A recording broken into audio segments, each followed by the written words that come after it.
rappelons un peu les concepts de neutralité monétaire à long terme. Alors, l'idée de la neutralité monétaire, c'est très simple. C'est que tu peux injecter toute la monnaie que tu veux dans l'économie. Tu peux même donner de l'argent aux gens.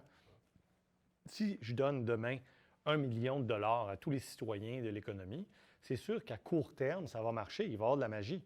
Les gens vont être plus riches instantanément. Ils vont vouloir acheter plein de trucs, donc des voitures, d'autres maisons, partir en voyage, etc. Donc plein de choses, d'autres téléviseurs, ainsi de suite.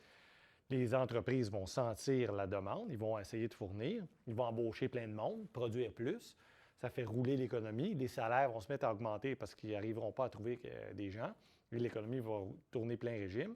Les gens vont acheter plein d'actions à la bourse. Donc, les prix des actions vont monter. Ça crée des effets de richesse.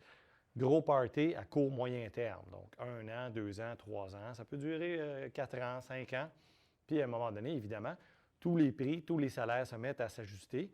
Et l'inflation va se mettre le rythme de progression des prix, c'est-à-dire l'inflation va se mettre à s'ajuster. Et à long terme, il va juste avoir plus de zéro sur les transactions, n'est-ce pas? Donc, il ne va pas avoir plus de prospérité ou de vrai niveau de vie.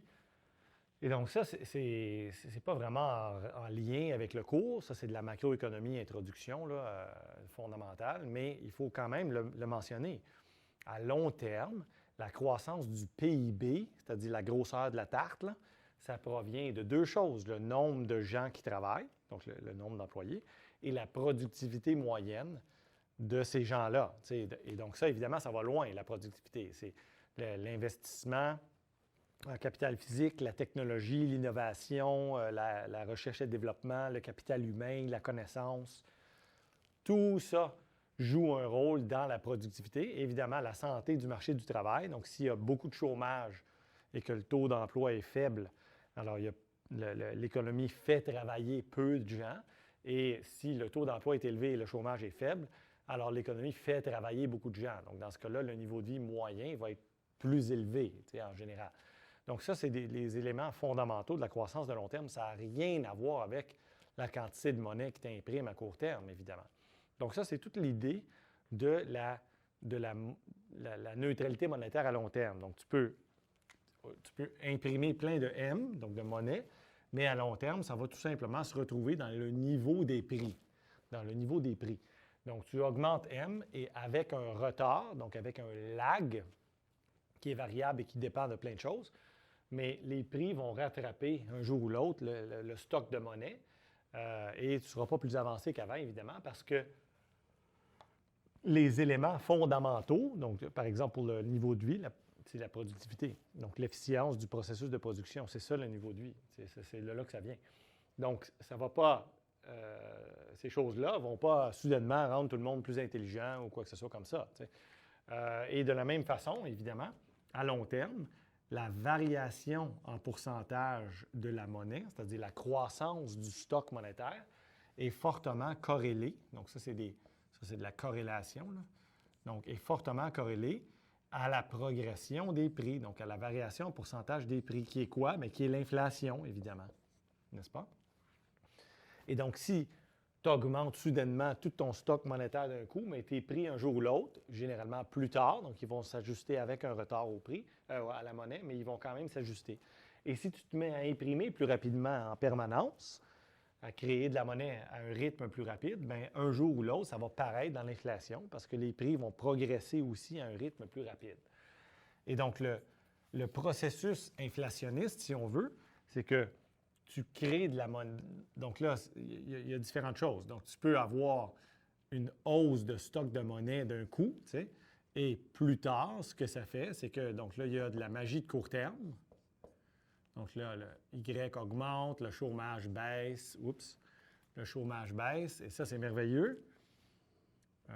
Donc, le chômage baisse. Et à un moment donné, l'inflation va se mettre à augmenter. Donc, pendant ce temps-là, l'inflation augmente, mais c'est encore raisonnable, si on veut.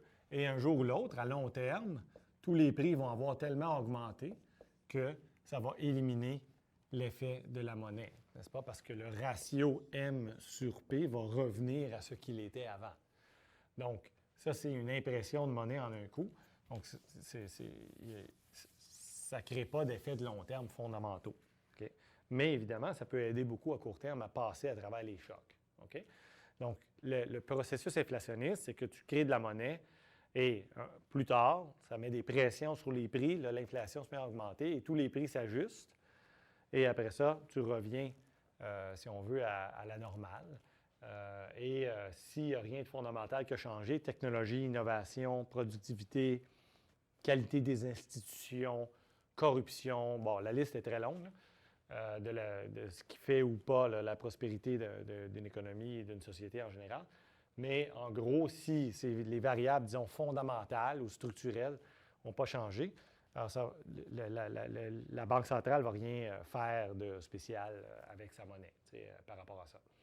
Maintenant, il y a une idée, pas une idée, mais un concept, là, qui dit que la monnaie est neutre lorsque le niveau de monnaie n'influence pas les variables réelles.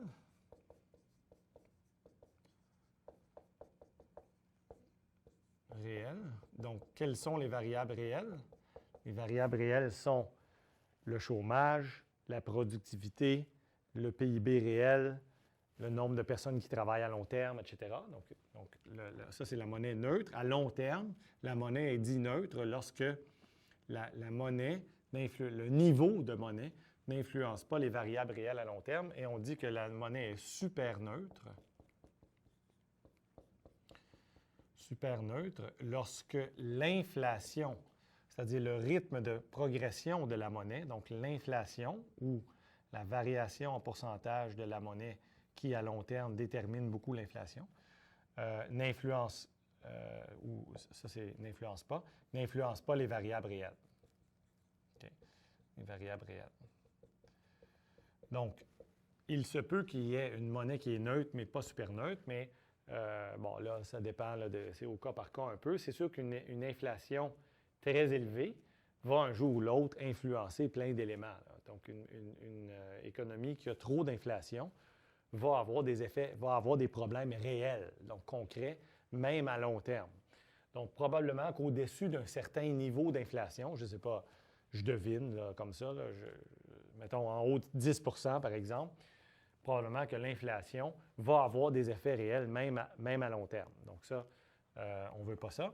Donc, monnaie neutre et monnaie super neutre, processus inflationniste, court, moyen, long terme, et évidemment la neutralité monétaire à long terme qui tient toujours en termes de niveau. Le M, le niveau de monnaie, n'influence pas les variables réelles fondamentales de l'économie à long terme.